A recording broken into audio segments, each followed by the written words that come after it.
This is Daily Armenia, CivilNet's daily news digest. Here's what you need to know today.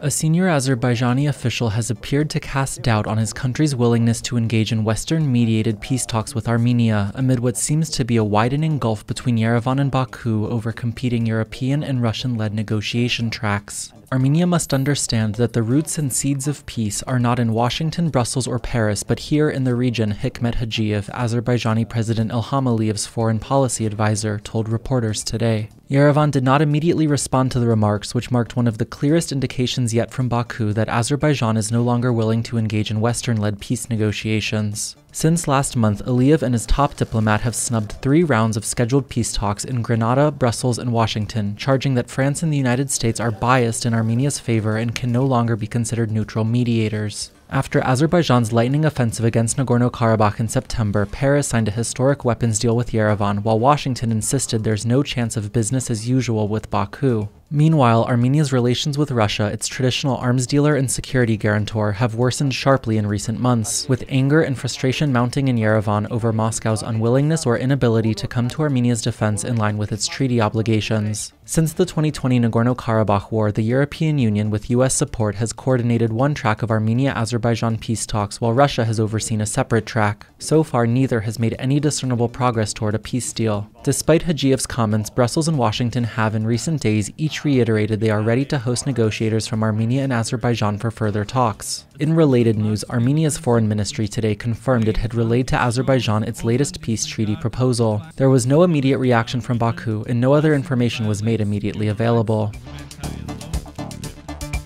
In other news from Baku, Azerbaijan has brought criminal charges against another Armenian civilian from Nagorno-Karabakh, less than 2 weeks after the country for the first time convicted one of the dozens of Armenian detainees in its custody to a lengthy prison term. Azerbaijan has brought 5 charges, including war crimes charges, against 61-year-old Rashid Beglaryan, the state-run Azertag news agency reported yesterday, citing the country's state security service. If found guilty, he could face decades in prison. Earlier this month, a military court in Azerbaijan sentenced Vagif Khachaturian, a 68-year-old Armenian man from Nagorno-Karabakh, to 15 years in prison after finding him guilty of committing war crimes. Khachaturian and his family have repeatedly and strenuously denied the charges. You can find our full write-up on the latest developments in Beglaryan's case up now on civilnet.am.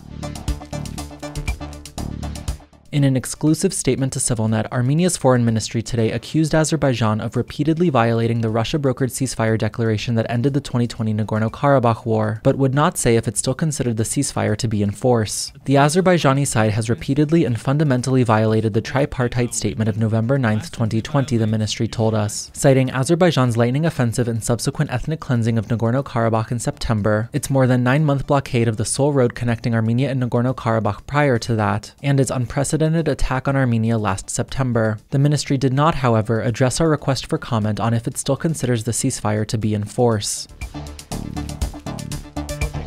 You can also check out CivilNet's latest interview with the Armenian-British comedian Kevorkian, who sat down with us to talk about the importance of crafting a narrative of Armenian innovation and achievement, and much more. Our full conversation with Kevorkian is up now on our website and YouTube channel. And finally, the CivilNet number of the day is 175,000. That's the amount in dollars that the United States will provide to Armenia as a grant to preserve the Yerevan Temple, an ancient ruined church on the border with Turkey and one of the country's earliest surviving Christian sites. That's according to a memorandum of understanding between the U.S. Embassy in Yerevan and Armenia's Culture Ministry, finalized yesterday.